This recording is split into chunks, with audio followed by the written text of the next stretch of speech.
आदाब। आप हजरात ने अक्सर ये बात गौर की होगी कि हम अपने एपिसोड्स में शादियों का जिक्र बहुत करते हैं। उसकी वजह यह है कि बावजूद इसके कि समाज में इतना बदलाव आया है, लेकिन शादियों की जो रसूमात हैं उनमें कोई कमी नहीं हुई, बल्कि उसमें और ज़्यादा इजाफा हो गया। शादी हमारी सकाफती, समाजी और जो कल्चरल ज़िंदगी है उसका एक बहुत अहम हिस्सा है। लिहाजा आज बात करते हैं लखनऊ की एक ऐसी शादी की कि जो एक ऐसी कम्युनिटी की है जो अब लखनऊ में बहुत कम हो गई है, और वो हैं हमारे कश्मीरी पंडित भाई बहन, कश्मीरी महल्ले वाले। उनकी शादी का जिक्र होगा आज। आजकल तो शादियां एक बहुत ही लॉन्ग ड्रॉन अफेयर होता है, बहुत दिन तक चलता है। यानी मेहंदी हो रही है, लेडीज संगीत हो रहा है, पता नहीं कौन कौन सी रस्में होती हैं। लेकिन कश्मीरी जो ट्रेडिशनल शादी है वो 3 दिन पर मुनहसर होती है। इट्स अ 3 डे अफेयर, और उसमें 3 दिन जो है वो 3 रस्मों को बांटे जाते हैं। पहला होता है दीगुन, दूसरा होता है फूलों का गहना, और तीसरा दिन जो होता है वो कहलाते हैं गहरासुन। तो आइए जानते हैं कि ये दीगुन क्या होता है। दीगुन लफ्ज जो है वो रेड़ है, अपभ्रंश है, बिगड़ा हुआ एक नाम है देवगुन का, क्योंकि इस दिन देवताओं के गुणगान गाए जाते हैं उस रस्म में। और कश्मीरी पंडितों में आतिश परस्ती होती है उस दिन, यानी अग्नि देवता की पूजा की जाती है। और उसी दिन लड़की जो होती है, इसकी शादी हो रही होती है, ये लड़की वालों क्या हो रहा है, उसको गुलाबी साड़ी पहना कर लाते हैं, और जो वो अपने बाल, क्योंकि नहा के आती, जब अपने बाल वो कंघी करना चाहती तो कंघी नहीं दी जाती, बल्कि वो एक तीली होती जिससे वो अपने बालों को संवार लेती है। और जितनी घर के सब बुजुर्ग औरतें होती हैं और उसकी रिश्तेदार औरतें होती हैं, सब उसको घेर के बैठ जाती हैं। और फिर लड़की वाले जो हैं, उनके घर की जो जिम्मेदार खातून होती हैं, लेडी होती हैं, वो एक बड़ी सी थाल में वो जेवर लेकर आती हैं कि जो जेवर लड़की को दिया जाएगा। अब सब लोग उसको देखते हैं कि भाई ये क्या क्या जेवर दिया जा रहा है। अब इसी में जिस तरह बूढ़ी औरतें सब घरों में करती हैं, कोहनियाँ चलने लगती हैं, क्या कोई दे थोड़ी रहे, अपनी सास का पुराना है उसी को आगे बढ़ा रही हैं, ये सब बातें भी होती हैं। अच्छा, जेवर जो है कश्मीरियों में सेट के माने होते हैं सोने का जेवर, यानी अगर जड़ाऊ जेवर है तो उसको सेट में शुमार नहीं किया जाएगा। सोने का जेवर जो है वो उसको, जैसे रानी हार है, फलाना है, ढिमकाना है, ये सब जो है ये जेवर, ये सेट कहलाएगा। बाकी मोती का अलग है और जड़ाऊ जेवर है वो अलग है। अब ये दीगुन लड़के क्या भी होता है, लड़के क्या होता है, उनकी अभी यही इसी तरह की रसूमात होती है। उसको बिठाया जाता है, उसको उपटन लगाया जाता है, वगैरह वगैरह, वो लोग अब अपने घर में करते हैं। तो ये हो गई दीगुन की रस्म, जो पहली रस्म होती है शादी की शुरुआत में। दीगुन में लड़की जो गुलाबी साड़ी पहनती है वो उसकी ननिहाल से आती है। अब इसके दूसरे दिन होता है फूलों का गहना वाली एक सेरेमनी खास है। उसमें लड़के वालों की तरफ से फूलों का गहना आता है। उस गहने का मकसद क्या है, उसमें लड़के वाले एक तरह से जता देते हैं, इंडिकेट कर देते हैं कि हम क्या क्या चढ़ावे में ला रहे हैं लड़की के लिए। अगर वो 2 तरह के हार लाए तो माने वो 2 हार देंगे, या कानों का कुछ खास तौर से बनवा के लाए तो वो चढ़ाएंगे। तो ये उससे मालूम हो जाता था। फूलों का गहना ये इसमें ईरानी रस्म है। ये ईरान से आया, कश्मीर में भी है और लखनऊ में तो हर शादी में, मुसलमान शादियों में ज़रूर होता है। फूलों का गहना लड़की को जेवर के साथ पहनाया जाता है। और फूलों की अहमियत यह है कि छड़ियाँ होती हैं, पतली पतली लकड़ियाँ होती हैं जिस पे फूल लपेट दिए जाते हैं। और जब बारात आती है तो लड़की वालों की जो औरतें होती हैं वो खेल में लड़के वालों की औरतों को, जो समधनी होती हैं, उनको छड़ियों से मारती हैं। कहते हैं फूलों की छड़ियों से मारना। फूलों का गहना मुसलमान घरानों में लखनऊ में जो है वो सिर्फ शादी में ही नहीं, किसी की रोज़ा कुशाई हो, किसी की सुन्नत हो तो लड़कों के लिए फूलों का गहना आता है, और लड़कियों के लिए भी खास खास मौक़ों पर फूलों का गहना आता है। फूलों के गहने पर हमें एक बात याद आ रही है, वो ये कि फूलों का गहना मुसलमान घरानों में इस एहतियात की भी अलामत है कि जो लोग अपने बच्चों को, अपनी लड़कियों को जेवर नहीं दे सकते हैं तो उनकी लड़कियां खाली तो रुखसत होंगी नहीं, लिहाजा उनको फूलों का गहना पहना के रुखसत कर देते हैं। हार भी जो उनके गले में होता है फूलों का होता है, जो कंगन होता है वही फूलों का बना होता है, कानों का भी फूलों का, टीका भी फूलों का, छपका भी टीकों का। तो उसकी बात वो निभ जाती है कि फूलों का गहना पहन के रुखसत हो रही है। डॉक्टर कल्बे सादिक साहब, यानी मौलाना कल्बे सादिक साहब, जिनको पद्म विभूषण भी दिया गया है, पद्म भूषण भी दिया गया है, उन्होंने साहब इस बात की शुरुआत लखनऊ में की थी। इतने पॉपुलर, इतने बड़े आलिम थे, हज़ारों आदमी उनकी लड़की की शादी में था, ना उन्होंने किसी की दावत की थी ना कुछ, और अपनी लड़की को एक तार भी जेवर का नहीं दिया था, बल्कि फूलों का गहना पहना के उसको रुखसत किया था। एक मिसाल कायम की थी कि किसी आदमी को फूलों का गहना पहनाकर अपनी बेटी को रुखसत करने में कोई शर्मिंदगी महसूस ना हो। कश्मीरी शादियों में और शादियों की तरह, खुसूसन मुसलमान शादियों की तरह, दूल्हा जो है वो सेहरा बांधता है, लेकिन दुल्हन के सेहरा नहीं बांधा जाता है। दुल्हन जब रुखसत होती है तो लाल साड़ी होती है, बिल्कुल गुले अनार, और उसमें जो उसका आंचल होता है उसमें बहुत करीब करीब 4 उंगल की किरण लगी होती है। ये आंचल पल्लू किस्म की चीज़ होती है जिससे उसका चेहरा बिल्कुल सेहरे की तरह से ढक जाता है। अब आया तीसरा दिन, जिसको कहते हैं गहरासुन। अब गहरासुन के दिन क्या होता है कि शादी के दूसरे दिन लड़की का भाई जो है वो लड़के वालों के यहाँ जाता है और वो एक दावतनामा, एक रुका लेके जाता है। किसी ज़माने में फ़ारसी में और नज़्म होती थी, शेर व शायरी में ये दावतनामा होता था, फिर धीरे धीरे अंग्रेज़ी में हो गया और व्हाट्सएप में और आम ज़बान में भी लिखते हैं। उसमें लड़की वाले जो हैं वो लड़के वाले को मैं अपनी बेटी और दामाद के अपने यहाँ सुबह नाश्ते पर बुलाते हैं। जो भाई इस न्योते को या इस दावतनामे को लेकर जाता है उसको कहते हैं कन्नू, और वो जो कन्नू साहब है उनकी उस लड़की की ससुराल में बहुत खातिर होती है और उनको बहुत इनाम इकराम दिए जाते हैं और उनको तोहफे वगैरह दिए जाते हैं। अब ये कन्नू साहब इस हिसाब से जाते हैं कि उन लोगों को ये दावतनामा मिलने में और आने में इतना वक्त रहे कि नाश्ते का वक्त हो जाए, क्योंकि नाश्ते पर बुलाया जाता है। और नाश्ता भी क्या होता है साहब, खाने से बढ़कर होता है। उसमें क्या नहीं, मछली, कबाब, उबले अंडे, मटर बाहर कश्मीरियों की ख़ास चीज़ होती है, स्टीम्ड पीस जो होती है, हरे मटर, और सर्दियों में नमक ज़रूर होता है। अब ये सब जब उन लोगों ने खा पी लिया, अब वो लोग वहाँ से रवाना हो गए लड़के वाले। दोपहर में आते हैं, उसको कहते हैं गहरासुन लंच के लिए। वो भी बहुत शानदार, तमाम लवाजमात उसमें होती हैं। उसमें कोफ्ते, कबरगा, कीमा, दम की तरकारियाँ, ये सब ज़रूर होती हैं उसमें, और मेथी चामन, कुरकुरियाँ, और मीठे में जो है वो होता है फिरनी, दूध की फिरनी सिकोरों में जमी हुई। गहरासुन के इस लंच के बाद जब लड़के वाले लड़की के मैके से रवाना होते हैं तो उनकी रुखसती भी बहुत शानदार होती है। उनके साथ फलों के थाल किए जाते हैं, मेवों के थाल होते हैं और मिठाइयों के थाल होते हैं वगैरह वगैरह। वो भी फुट्टल हिसाब से होते हैं, 11 किलो होंगे, 21 किलो होंगे, 31 किलो होंगे, 51 किलो होंगे, जो शगुन की बातें होती हैं। उसके अलावा उनको पेश किया जाता है, उनके साथ भी किया जाता है गोटा, जो कश्मीरी गोटा कहलाता है। गोटा मुहर्रम में लखनऊ में बहुत बनता है, क्योंकि पान नहीं खाते हैं मुहर्रम में। रुखसार, वो जो लब है वो लाल नहीं होने चाहिए, मुंह लाल नहीं होना चाहिए मुहर्रम में, क्योंकि गम का महीना होता है तो गोटा खाते हैं। वो क्या होता है, भुनी हुई सौंफ होती है, उसमें खोपरा होता है, कुछ इलायची होती है और तमाम अच्छी किस्म के मसाले होते हैं जो खाए जा सकते हैं, मुखवास की जैसी चीज़ होती है। लेकिन कश्मीरी जो गोटा होता है वो ज़रा सा अलग होता है। उसमें नारियल जो है वो कई रंगों से रंगा जाता है, हरा है, नीला है, सब सुरख, हर तरह का होता है, कई तरह का। उसके बाद में सौंफ, धनिया, बादाम की गिरी और चिकनी सुपारी यानी चिकनी डली वगैरह होती है। ये लड़की की ससुराल वालों को पेश किया जाता है और उसके बाद वो वहाँ से रवाना हो जाते हैं। कश्मीरियों की शादी जो होती है उसको ख़ास तौर पर कश्मीरी पंडित जो हैं, कश्मीरी पुरोहित, वही अंजाम देते हैं। अब तो लखनऊ में तकरीबन वो ख़त्म ही हो गए हैं।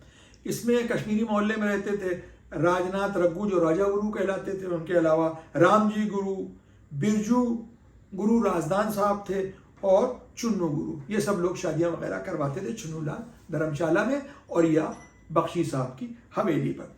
दिल्ली में बहुत मशहूर थे कश्मीरी पुरोहित, आप लोगों को याद होगा स्वरूप किशन रेव हुआ करते थे, इंटरनेशनल क्रिकेट के अंपायर हुआ करते थे। उनके भाई थे इकबाल किशन रेव। ये लोग भी कश्मीरियों की शादियां करवाते थे और सुनते हैं प्रियंका गांधी की जो शादी थी वो भी इकबाल किशन रेव साहब ने अंजाम दी थी। हम शुरू से लेकर अब तक अक्सर बख्शियों का जिक्र कर रहे हैं, कश्मीरी महल्ले की, बख्शी हवेली के। तो आखिर बख्शी लोग हैं कौन? ये बख्शी लोग फैज़ाबाद से लखनऊ नहीं आए जैसे और कश्मीरी पंडित, नवाब आसिफउद्दौला के हमरा आए थे, जैसे शरगा लोग थे, कौल लोग थे। ये लोग आए हैं असल में दिल्ली से बंगाल और बंगाल से लखनऊ। हुआ यूँ था कि बादशाह फर्रुखशेर ने इन लोगों को, दिल्ली में थे सभी, इनको कुछ जागीरें दी थी बंगाल में, वो भी ऐसी जगह सुंदरबन में, वो बिल्कुल कीचड़ का इलाका, और वहाँ शेर हमेशा घुमा करते थे, तो बख्शियों को कुछ रास नहीं आया, ये लोग अवध में आ गए और नवाब ने इनको अपने यहाँ जो था वो मुलाजिम रख लिया और बख्शी का काम देना शुरू किया। यानी ये पे मास्टर्स होते थे और मजिस्ट्रेट्स होते थे, तो ये लोग यहीं आबाद हो गए। ये बख्शी लोगों में बहुत मशहूर हुई हैं। स्वरूप कुमारी बख्शी जो नारी शिक्षा निकेतन की प्रिंसिपल थी और यूपी में मिनिस्टर रही है बहुत दिन, होम मिनिस्टर भी थी उस जमाने में जब फूलन देवी का उत्पात मचा था, तो मिसेस बख्शी ही होम मिनिस्टर हुआ करती थी। इसी बख्शी खानदान के अनिल बख्शी जो हमारे बहुत दोस्त हैं, जो आजकल यहाँ नहीं है बल्कि ऑस्टिन में है, वो टेक्सास यूएस में, और टेक्सास की राजधानी जो है वो ऑस्टिन है, और वहाँ का जो राजधानी बड़ी खूबसूरत है, और उसका गुंबद भी कुछ वैसे ही जैसे लखनऊ के काउंसिल हाउस सेक्रेटेरिएट जो है विधान भवन उसका है। और कहते हैं कि बख्शी साहब के घर से इतनी ऊंची हवेली थी 3 मंजिला कि उसकी छत से काउंसिल हाउस जो 10-12 किलोमीटर दूर है इनके घर से, कश्मीरी महल, वो दिखाई दिया करता था। अनिल बख्शी साहब के जो वालिद थे जवाहर नारायण बख्शी साहब, मशहूर वकील थे। उनके सिलसिले में एक बड़ी दिलचस्प बात यह है कि घर बहुत बड़ा था उनका, उसमें मौसम के हिसाब से कमरे होते थे। जाड़ों के कमरे अलग हैं, बरसात के अलग हैं, गर्मियों के कमरे अलग हैं। तो इन सब जगहों पर जब वो शिफ्ट होते थे अपने कमरे में, और वो कमरे भी क्या पूरे पूरे घर होते थे, तो उसमें उनकी जो नेम प्लेट थी जवाहर नारायण बख्शी BA-LLB वो साथ चलती थी। यानी दरवाजे पर नेम प्लेट नहीं लगी थी बल्कि उनके अपने कमरे के दरवाजे पर वो लगा करती थी। और इस घर में 300 दरवाजे हैं। अब 300 दरवाजे उस जमाने में, 300 तो नहीं लेकिन छोटे बड़े घरों में दरवाजे और खिड़कियां ज्यादा होती थी ताकि हवा की जो है वो रोकिश ना हो, क्योंकि पंखे और एसी तो उस जमाने में हुआ नहीं करते थे। एक बात बताना रह गई थी कि जब गैरासुन के लंच के बाद लड़के वाले रुखसत होते हैं तो तमाम मिठाइयों, मेवों और फलों के अलावा उनके साथ किए जाते हैं नुकल और खजूरें। खजूर माने डेट नहीं है, ये ड्राई फ्रूट वाली खजूर नहीं है, बल्कि खजूर जो लखनऊ में हलवाई तल के देते हैं, मीठी मीठी खजूरें होती हैं, जैसे टिक्कियाँ होती हैं उसको एक खजूर की शक्ल में उसको बनाते हैं बड़ी बड़ी, वो भी मनों टनों के हिसाब से दी जाती हैं। और नुकल तो आप जानते ही हैं, नुकल यानी एक शक्कर का एक सफ़ेद सफ़ेद बुरादा होता है, उसका एक बॉल बना दिया जाता है और उसके बीच में या तो इलायची दाना होता है या इलायची होती है। ये कश्मीरी पंडितों की खास रस्म है। और नुकल के साथ कुरस होता है, यानी बतासे जैसी रंगीन चीज़ें होती हैं जो मुसलमान शादियों में भी इस्तेमाल में आती हैं और हिस्से में बांटी जाती हैं। जब शादी किसी की हो जाती है तो उसके बाद हिस्से में वो चीज़ें बढ़ती हैं। अगर ससुराल से आई हैं तो लड़के वाले बांटेंगे, और अगर मैके वालों के पास दूसरी तरफ से आई हैं तो वो लड़की वाले बांटते हैं। तो हिस्से में ये सब चीज़ें बढ़ती हैं। नुकल और खजूरें जो है वो कश्मीरी पंडितों में बहुत अहमियत रखती हैं। शादी की ये एक तरह से आखिरी रस्म होती है जब लड़के वाले लड़की के घर से गैरासुन के बाद रुखसत किए जाते हैं। कश्मीरी पंडितों की जो शादियाँ होती हैं और जो पहले भी होती थी, उसमें बावजूद इसके कि उनकी तमाम जो रिवायती कदरें थीं, जो रसूमात थी, वो सब अंजाम दी जाती थी, लेकिन उसमें सादगी होती थी और बड़ा कम्युनिटी अफेयर होता था। कश्मीरी पंडित ही ज़्यादा उसमें जमा होते थे। और वो होती कहाँ थी? अमीनाबाद, जो अमीरुद्दौला पार्क है, जिसको ज़्यादातर लोग झंडे वाला पार्क कहते हैं, उसके पहलू में जगत सिनेमा है, उसी के पहलू में छन्नूलाल धर्मशाला या छुन्नूलाल धर्मशाला भी कहते हैं लोग। वहाँ होती थी कश्मीरी पंडितों की शादियाँ। यही जो टेंट हाउस से जो कनातें और शामियाना आता है वो लगा के शादियाँ होती थी। किसी 5 स्टार होटल में शादियाँ नहीं हुआ करती थी। और उसमें एक से एक बड़े कश्मीरी पंडित, चाहे वो चीफ जस्टिस वांचू हों या कहीं गवर्नर वांचू हों, गवर्नर भी हुए हैं एक वांचू साहब 2 स्टेट्स के, और उन्हीं के ख़ानदान से एक वांचू साहब थे जिनकी वो फ्रेंच कट आपको याद होगी, जो सोनिया गांधी साहिबा के साथ और राजीव गांधी साहिबा के साहब के साथ हमेशा देखे जाते थे। यानी वो SPG के चीफ थे वांचू साहब, जो बाद में गोवा के गवर्नर हो गए थे। ये बात तो अलग रही। अब एक तो शादियाँ वहाँ होती थी छन्नूलाल धर्मशाला में, दूसरी शादियाँ जो थी वो बख्शियों की हवेली या बख्शियों का हवेली नुमा जो एक मकान था जिसमें 300 दरवाजे हैं जो कश्मीरी मोहल्ले में है।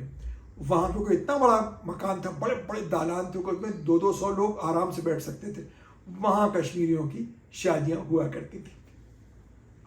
अब आइए ऐन शादी का दिन।